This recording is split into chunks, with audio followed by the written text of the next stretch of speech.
Hey everybody, my name is Liz Deacon. I am one of the co-founders of Neurvana Health, and before we get going too far into this, I'd like to give you a little bit of background information about who I am and what brought me to this space that I am in now. So, I started my academic career at the University of Alberta, and going in, I really didn't know what to expect. I took a variety of different biological science, neuropsychology, neuroscience classes, and what really piqued my interest was neuropsychology. I filled up my day, my schedule with everything and anything that had to do with neuropsychology. I went on to pursue my master's in psychology, and here I am working with Neurvana Health. As I mentioned, I did co-found that. One of the interesting things that I noticed in school and during university was the disconnect between the research that these universities and my professors were doing and how it was being applied in a sense, the real world.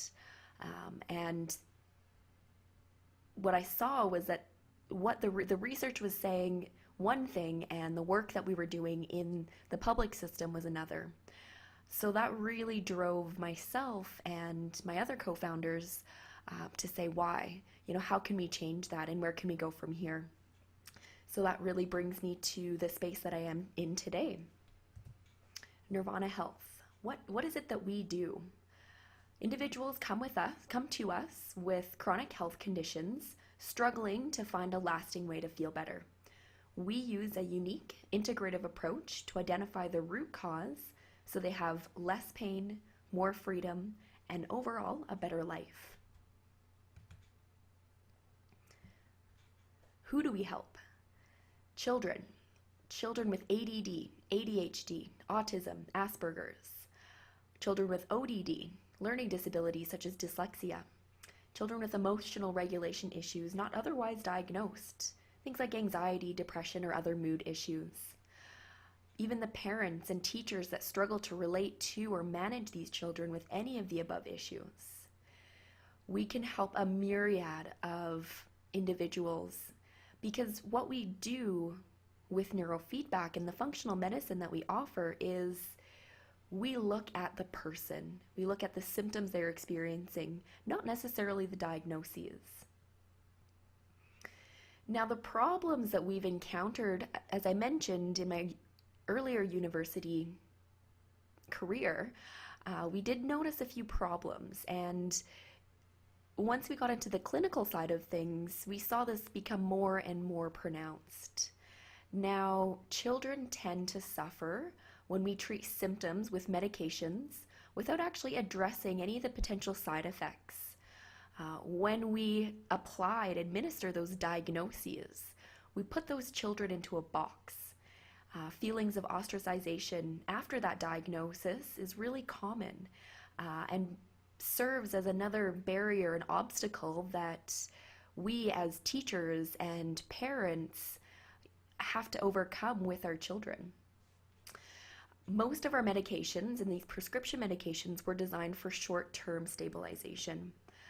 Most often, we're not meant to be on for long term. The idea is to stabilize and then, okay, how do we determine that root cause? How can we dig deeper to find what's truly disrupting that function?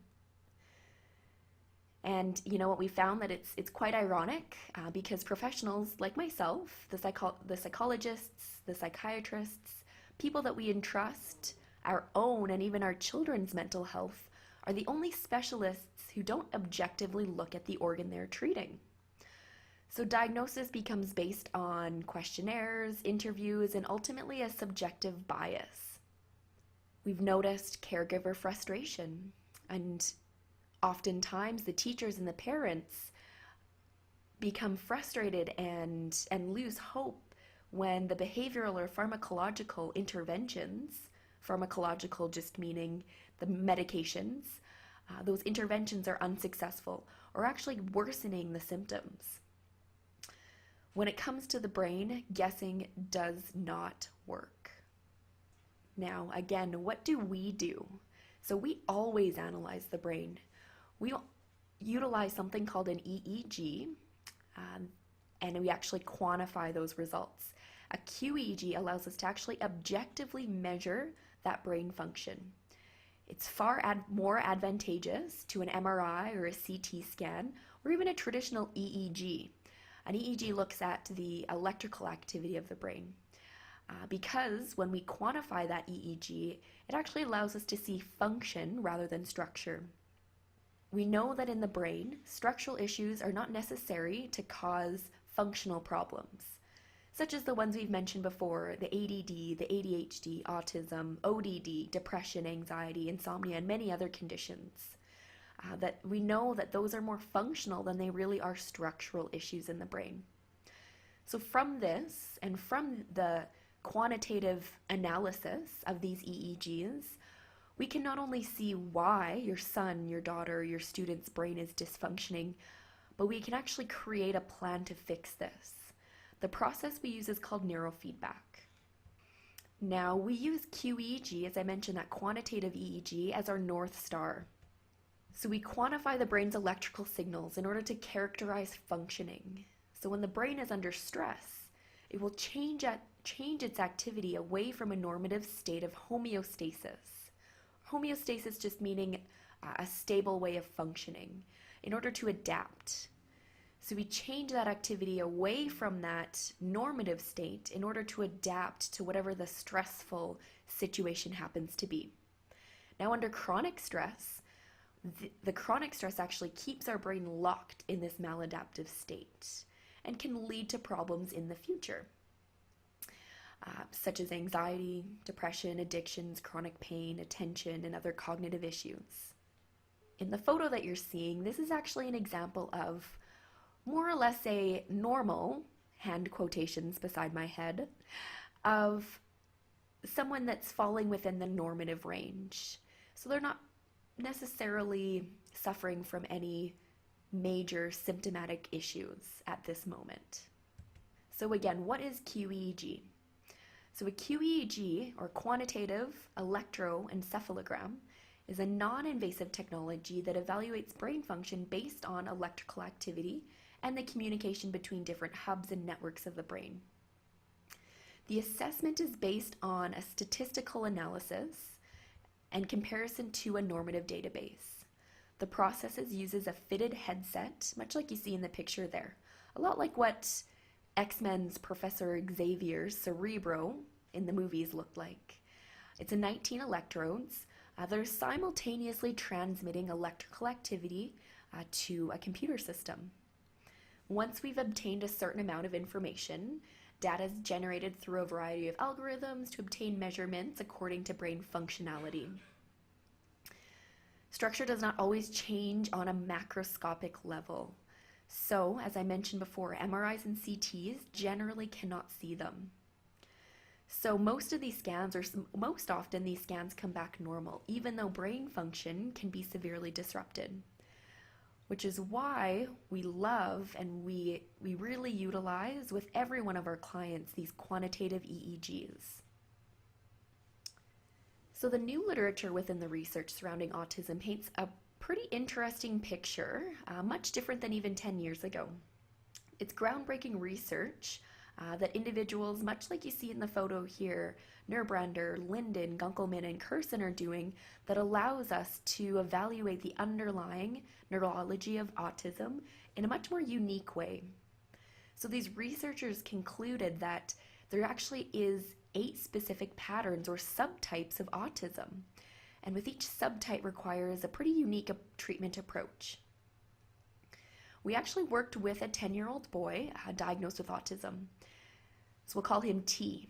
So T presented with mood dysregulation issues, sensitivity, and most extreme sensitivity to physical touch, as well as many avoidance behaviors. We worked together for many sessions, helping him break through a lot of the emotional challenges associated with autism. And near the end of our time together, we saw some pretty dramatic changes in him. His parents actually told us a really interesting story. They had been entertaining guests in their home, and normally T would retreat to his bedroom while any company was over. But not this time. He actually chose to join the guests, sitting around the table, engaging in conversations for the majority of the night. The changes that we saw in T were truly extraordinary. And that was in part due to the individualized evaluation and the individualized treatment plan that we used specific to the subtype of autism that he was presenting with. Now I'm talking about training, I'm talking about these sessions, working with an individual and with a child. So what is neurofeedback? And what is this training that we have been speaking about?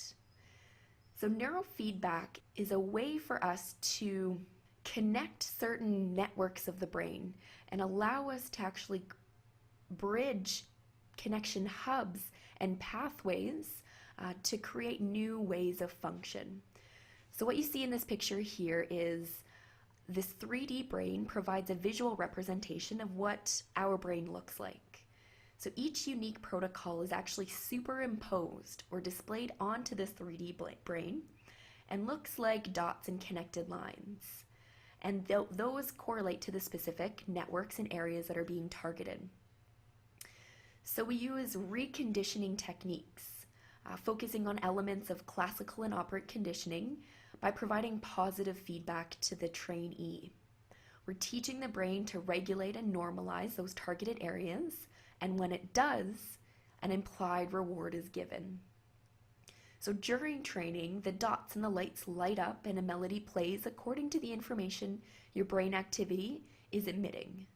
The best analogy that we've come up with is picturing our protocol, or this blueprint, and the closer that your brain mimics the blueprint, the more positive the feedback you get.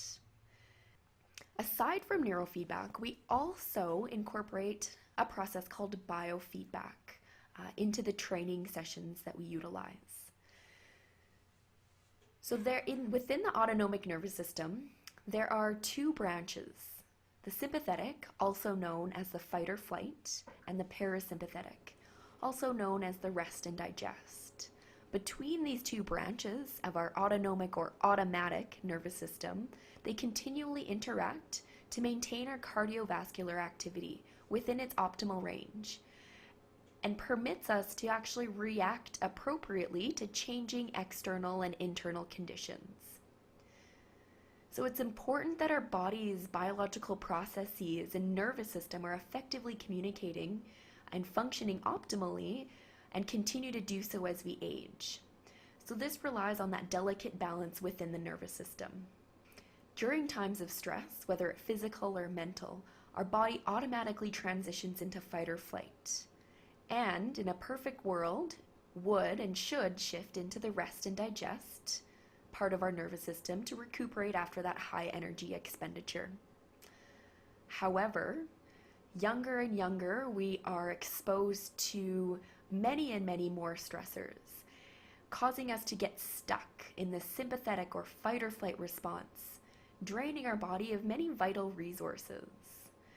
Biofeedback actually helps to assist us in reconditioning this nervous system response, and in doing so, the nervous system, brain included, becomes more plastic, and the more that we activate that parasympathetic or rest and digest system, we're actually going to make it easier and more able to shift and change during other neural retraining processes, like the neurofeedback that we use.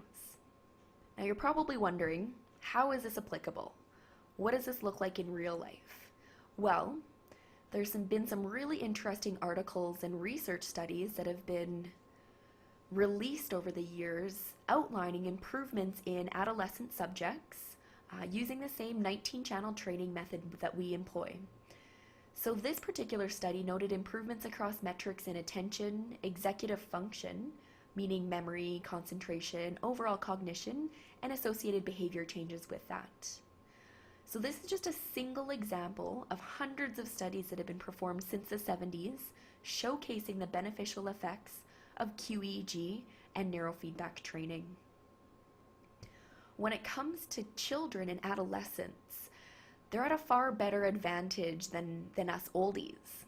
in a sense that their brains still are developing.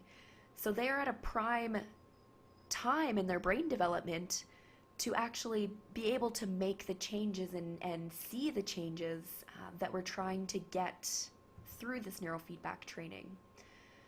This shows us just another piece of evidence outlining both the long-term and positive effects of neurofeedback in autism cases.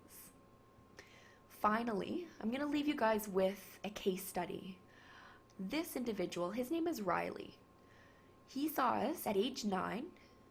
What you see on the right here is his quantitative EEG, taken in March of 2017. He was diagnosed by his social worker and accompanying psychiatrists with ODD and ADD. His subjective reports from mom were extreme emotional dysregulation, anger, rage, depression, suicidal ideations, frustration, low self-esteem, low confidence, and fatigue. In her words, Riley was struggling in school with teachers, kids, his marks. He hated going. Every day was a fight to get him out the door and back to school after lunch. So much negativity. We worked with Riley relentlessly. He completed 27 sessions with us. The map that you see on this screen was taken in November of 2017. The subjective report from mom. So his emotions became regulated. Anger and reactivity lessened. No more suicidal ideation. Self-esteem and confidence had improved. His mom had noted that their social worker appointments had dropped from once a week to once a month. Fantastic. In her words, Riley started grade 5 this year. I'm very happy to report that there has not been a day where he has fought to stay home. I've checked in with his teachers and all of them say he's a great student. Amazing stuff. It's our mission here at Neurvana Health to let you know, and any loved one that you may have in your life, there is hope. If anything that I've mentioned today resonates with you or with a loved one or somebody that you know, please don't hesitate in directing them to the link shown, neurvanahealth.com/go. From here, you're able to book a 30-minute phone consultation with one of our trained health advisors. Again, my name is Liz Deacon with Neurvana Health. We look forward to working with you. Bye for now.